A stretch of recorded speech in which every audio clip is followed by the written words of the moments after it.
quero compartilhar o texto com vocês da Cristologia de Lucas, capítulo 9, versículo 12. Evangelho do Dr. Lucas, capítulo 9, versículo 12. Glória a Deus. Vamos exercitar um pouquinho? Você pode ficar de pé? Eu sei que você trabalhou hoje o dia inteiro, outros não, ficaram em casa, ociosos, mas vamos ler esta passagem bíblica de pé.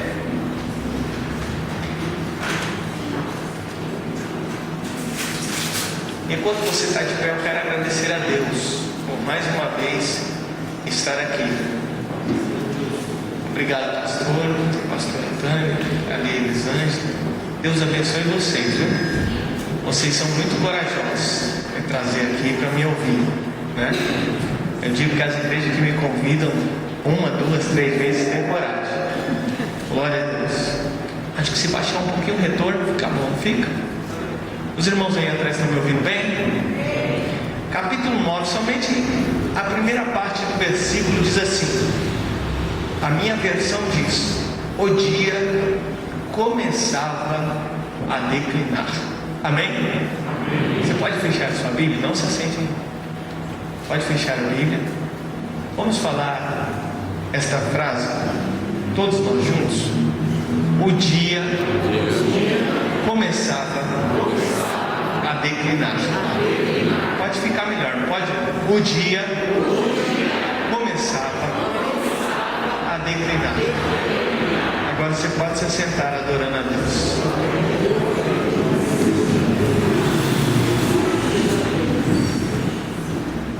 Eu não quero que você faça nenhum pré-julgamento, porque na verdade eu não estou lendo o texto que fora escolhido pelos irmãos, mas tem um motivo para isso. Antes de nós introduzirmos esta passagem bíblica e falar a respeito do que aconteceu nesta passagem ao qual eu acabei de referir a vocês,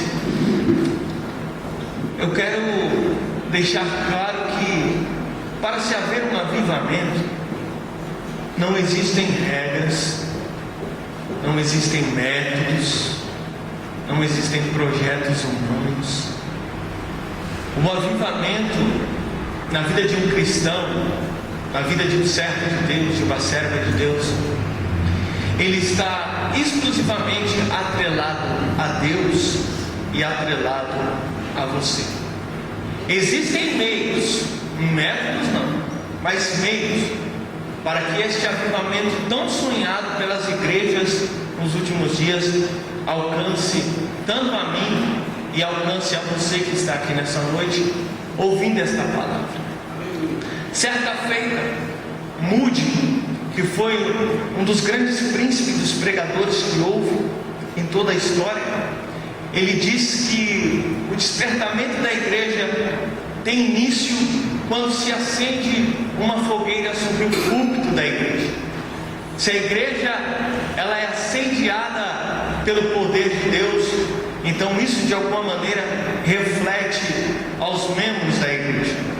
Também um grande presbiteriano dos nossos dias atuais, que é o pastor conferencista Hernandes Dias Lopes, ele foi bem claro que diz que se os pastores eles forem um graveto seco a arder no púlpito, até a lenha verde ela pega fogo. Você crê nisso, irmãos?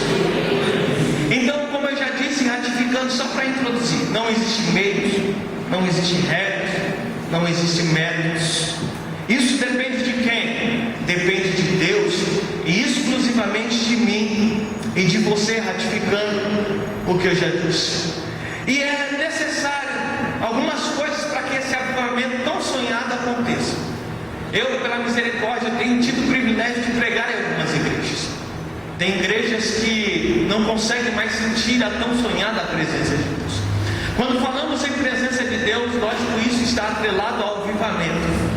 O avivamento não é simplesmente para aquelas pessoas que sapateiam na igreja, para os crentes que rodopiam, para aqueles que fazem aviãozinho, para aqueles que enlouquecem, dão golpe de karatê, de kung fu. Isso não tem nada a ver com avivamento. Avivamento é quando você sente algo profundo na sua alma. Avivamento é quando as lágrimas banham os olhos do crente, aleluia, e simplesmente ele levanta a mão reconhecendo que o Senhor, Ele é o Deus de todas as coisas. É esse o avivamento que o Senhor quer gerar nos últimos dias no seio da sua igreja. Eu aprendi cedo que o avivamento ele vem através da oração. Quando eu desejo orar, quando eu desejo me humilhar, quando eu desejo me quebrantar diante de Deus, então o Senhor está disposto a derramar este avivamento sobre as nossas vidas. Observe Atos capítulo 12, que todos os homens estavam reunidos em um único só lugar, em um único só propósito. E o Senhor então decidiu naquele dia derramar da sua presença e do seu Espírito. E eu aprendi algo muito interessante, que o avivamento ele não vem pelo sopro. Você observa que nos Estados Unidos tem um tal do sopro, irmão. Você sopra e os crentes caem. Diz que é o avivamento que se gerou na América. Eu aprendi também, estudando um pouco de teologia, que o avivamento no ano de 1850, ele via através do silêncio. As pessoas entravam dentro dos templos, rastejando, de joelho, ficavam em silêncio. Não havia glória, não havia aleluia, mas simplesmente eles eram tão sensíveis à presença de Deus, que eles eram capazes de gemer diante do Senhor. E quando isso acontecia, as pessoas entoavam hinos em línguas estranhas.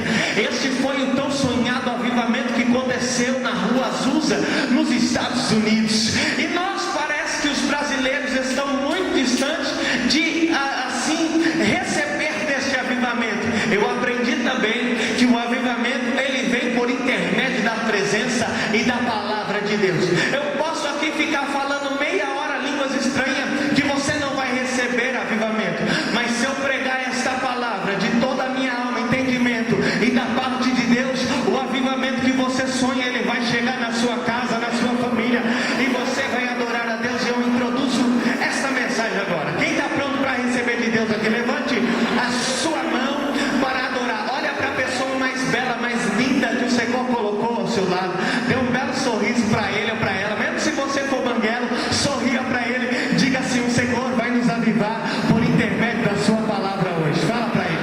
Hoje o avivamento ele vai vir por intermédio da palavra de Deus. A palavra de Deus tem poder para libertar, tem poder para curar.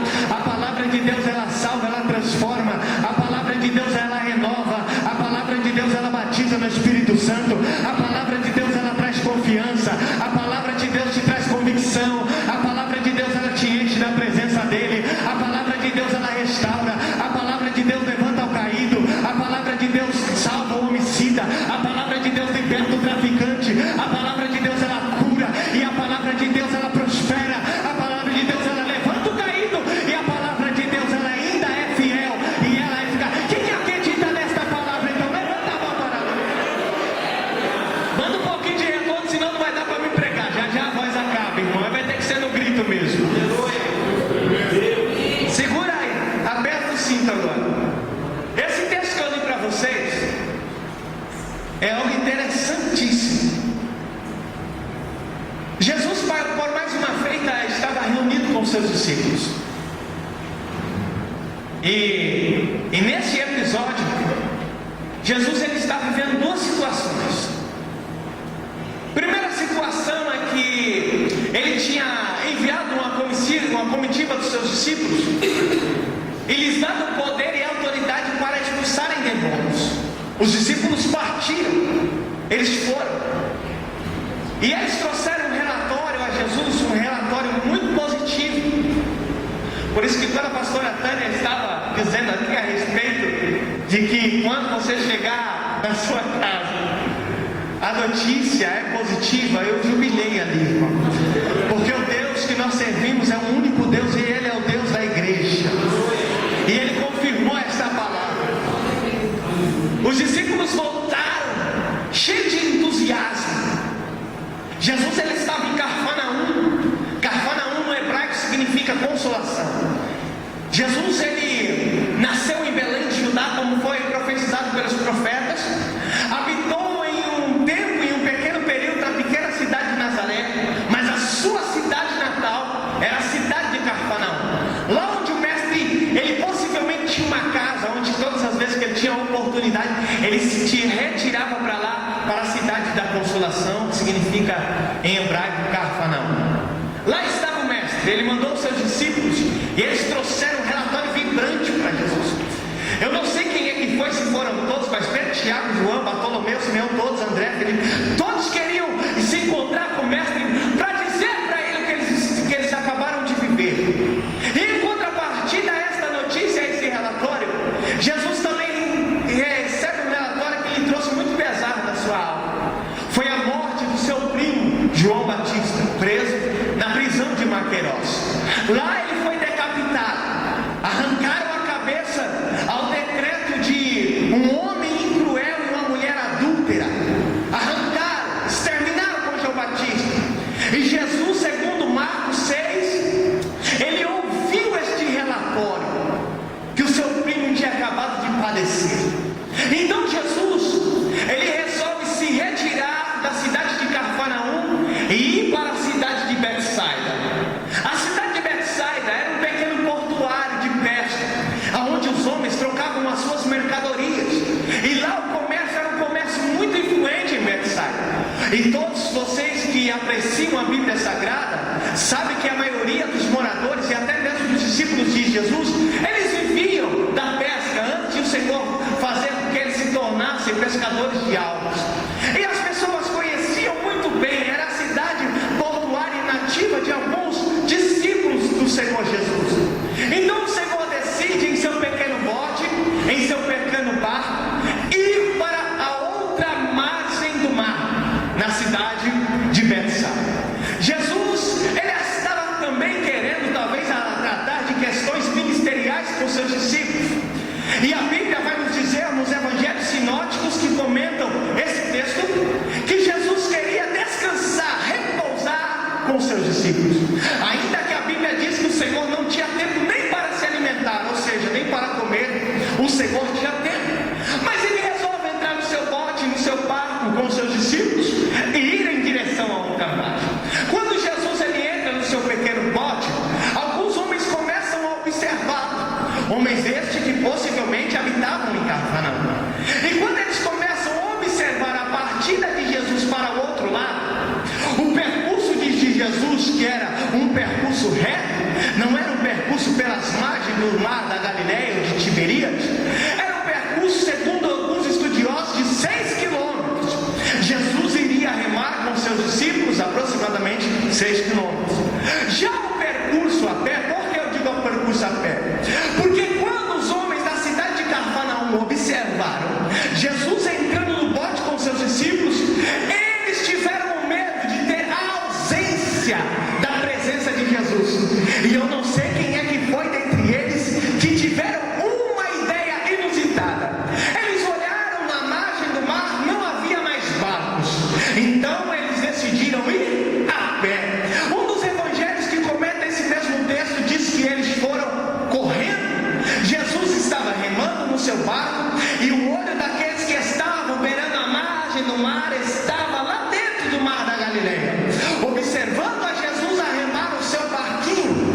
Os homens, as mulheres, as crianças, os idosos pegaram as crianças do colo e partiram para a outra margem do mar, porque eles tinham convicção e certeza que quando eles chegassem lá do outro lado, não sabendo se chegariam primeiro ou se chegariam depois, eles tinham a plena convicção que lá seriam alcançados por Jesus e receberiam o milagre da parte de Deus. Eu quero abrir uma aspa e dizer para você hoje, nos nossos dias atuais, nós temos toda a comunidade para estar no templo, na igreja do Senhor, principalmente as capitais, as grandes cidades como Santo André, São Paulo, São Bernardo do Campo, os municípios, aliás, tem toda a comunidade. Você tem ônibus, você tem metrô, você tem carro, uns andam de carro importado, outros não andam. Nas cidades interioranas, ó pastores, eu entendo e aprendo que as pessoas andam de 16 a 20 quilômetros.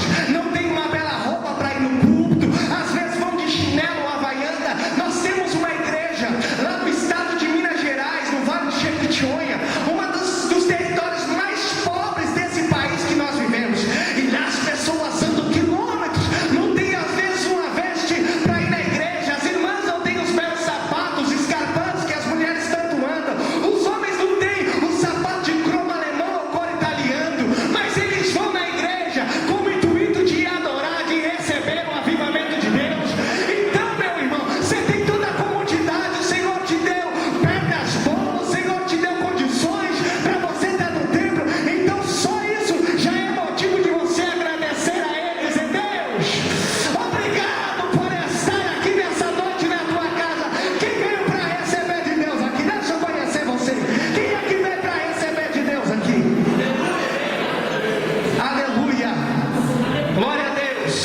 Olha para o seu irmão e fala para ele assim: se você não tiver carro, vem a pé mesmo. Eles foram a pé. Eles foram a pé. Eles não calcularam a quilometragem. Eles não calcularam a distância. Sabe quantos quilômetros eram? Aproximadamente 16 quilômetros. Quem já andou 16 quilômetros aqui? Aleluia. Alguém já andou 16 quilômetros a pé. É longe, não é, irmão? É muito cansativo. E ainda mais os homens com as crianças no colo. E eles partiram, foram a pé. Eles tinham propósito. Sabia que quando chegassem do outro lado, seriam alcançados. Em contrapartida, Jesus queria repousar. O mestre queria descansar. Ele sobe a colina, senta-se com seus discípulos e começa a conversar com eles. Daqui a pouco, quem está lá em cima, logicamente, tem uma visão privilegiada. Ele começa a observar nenhuma, nem duas, nem três, nem 10, nem 100, nem 1000, mas uma multidão de pessoas. Jesus está sentado com seus discípulos. Ele dá uma olhadinha para baixo assim, ó, e lá está vindo uma grande multidão. As pessoas sedentas, as pessoas queriam ser alcançadas, as pessoas carregavam os coxos leprosos, os enfermos. Eles tinham convicções profundas que na mão do mestre estaria aquele que eles estavam tanto ansiando e tanto desejando. As convicções dele eram mais profundas do que a própria distância. O desejo de vencer, o desejo de ser alcançado, o desejo de receber de Deus era muito maior do que as suas limitações. Você está entendendo, irmão? É por isso que nós devemos entender esta passagem bíblica, que o desejo de você estar na presença de Deus tem que ser muito maior do que a situação que você está vivendo hoje. O desejo de você receber de Deus tem que ser muito maior do que as pessoas que não acreditam no seu Deus. O desejo de você receber de Deus tem que ser muito maior do que as suas próprias limitações. Eles foram, não calcularam o percurso, tinham plena convicção que seriam alcançados. Qual é a convicção que te trouxe aqui? Por que é que você está orando? O que é que você deseja dele? A Bíblia nos diz que o Senhor ele os viu, e quando o mestre viu, sabe o que ele fez? O Senhor poderia ter olhado pelo seu cansaço físico e ter dito: não, eu não aguento, eu não posso alcançar essa multidão. Mas não, o olhar do mestre foi um olhar diferente. Jesus olha diferente da nossa ótica humana. Jesus ele conhece as entranhas da sua alma. Jesus ele sabe as suas necessidades. Ele sabe o que você precisa. Ele sabe o que você necessita. Ele sabe o que você espera. Ele sabe o que você deseja. Não abaixa o retorno não, meu filho, senão eu não vou aguentar pregar. Ele sabe o que você espera dele. Então, irmão, nessa noite, se ele conhece a tua história, por favor, diga alguma coisa para ele. Se é glória, dê glória. Avivamento vem através da sua vida. Quem veio adorar, quem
tenho 20 minutos para pregar. Então, eu vou começar a pregar. Se não der para terminar a mensagem, nós vamos continuar outro dia. Deram 20 minutos para pregar. Eu vou ser obediente ao horário da igreja. Deu 15 minutos. Deu 18 minutos. Já tinha crente chorando. Aleluia. Já tinha crente falando em línguas estranhas. Já tinha crente ligado no céu. Daqui a pouco vem o bilhetinho da pastora em cima do púlpito. Vai até 8h50. Eu falei, Deus é o dono da igreja. Avivamento vem pelo ouvir a palavra de Deus. Quem veio para ouvir esta palavra, levanta a mão e adora Ele. Então,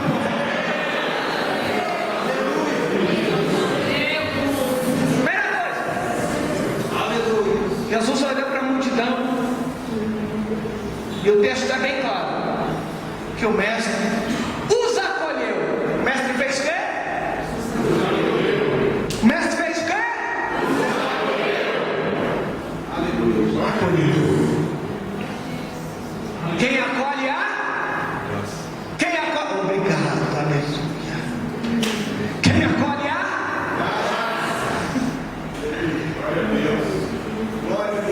Quem quer se sentir abraçado por Ele?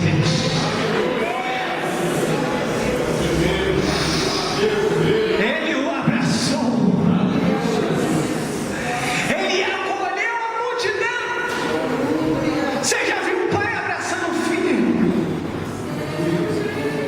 Você já viu o pai como ele abraça o filho que ama? Mestres acolheram. Ele acolheu a todos. Quem acolhe quer dar carinho, quer dar amor. Quem acolhe quer compreender, quer ouvir. Quem acolhe quer entender o que está se passando. Ai, ai, ai. Ele está nos acolhendo aqui nessa noite. Os braços deles estão nos envolvendo aqui nessa noite.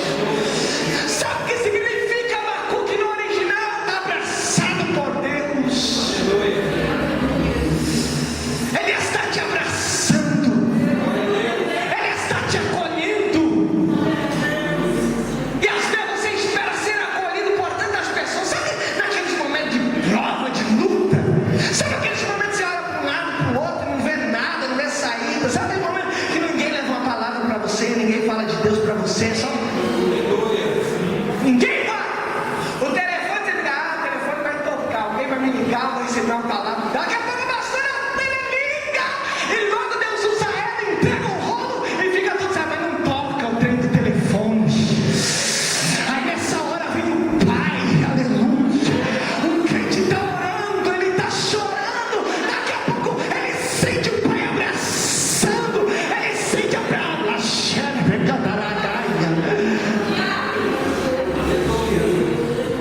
Ele acolhe. Ele acolhe. Depois que ele acolheu, falou a respeito do reino de Deus. A Bíblia diz que ele curava os que haviam necessidade de cura.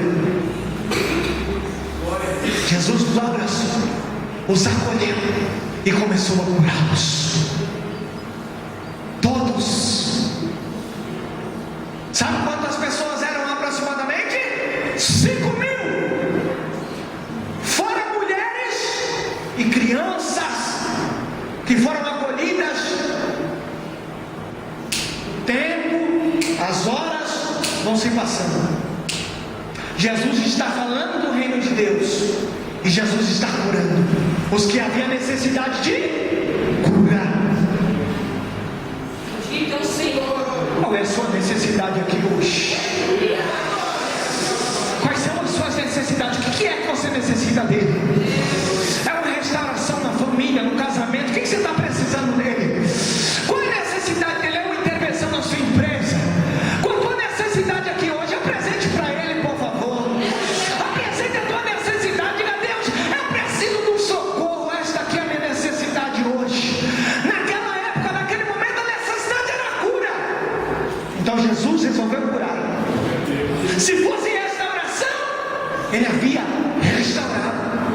Se fosse